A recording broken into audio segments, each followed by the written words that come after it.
আমার নাম পূজা, বয়স ২৬। আমি একটি নামী কোম্পানিতে রিসেপশনিস্ট হিসেবে কাজ করতাম। আমাদের পরিবারের আর্থিক অবস্থা খুব ভালো ছিল না।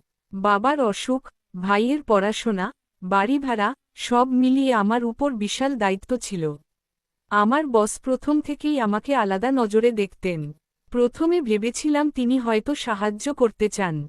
আমি যখন কোনো কাজের ভুল করতাম, তিনি সবসময় আমার হয়ে ম্যানেজ করে দিতেন। ধীরে ধীরে তিনি ব্যক্তিগত বিষয়ে কথা বলতে শুরু করলেন। বলতেন, তুমি আমার খুব আপন, তুমি চাইলে আমি তোমাকে অনেক উঁচু পদে বসাতে পারি। প্রথমে আমি পাত্তা দিইনি, কিন্তু একদিন তিনি স্পষ্ট করে বললেন, যদি তুমি আমার সঙ্গে সম্পর্কে জোড়াও, তাহলে তোমার পদোন্নতি নিশ্চিত।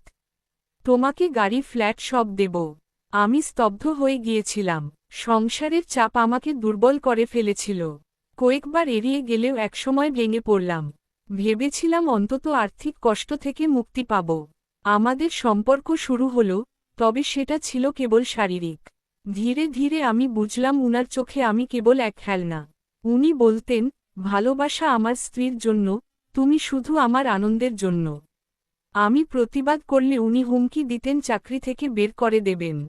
আমার চোখে জল আসত, কিন্তু তখন আর ফেরার পথ ছিল না। শেষমেশ একদিন আমি সাহস করে উনার সমস্ত কুকীর্তি কোম্পানির মালিককে জানাই। বস ধরা পড়ে গেলেন। ওনাকে চাকরি থেকে বরখাস্ত করা হলো। আজ আমি শিখেছি, কোনো মেয়েকেই কখনো লোভ বা প্রলোভনে পা দেওয়া উচিত নয়। সম্মান হারিয়ে পাওয়া অর্থের কোনো মূল্য নেই।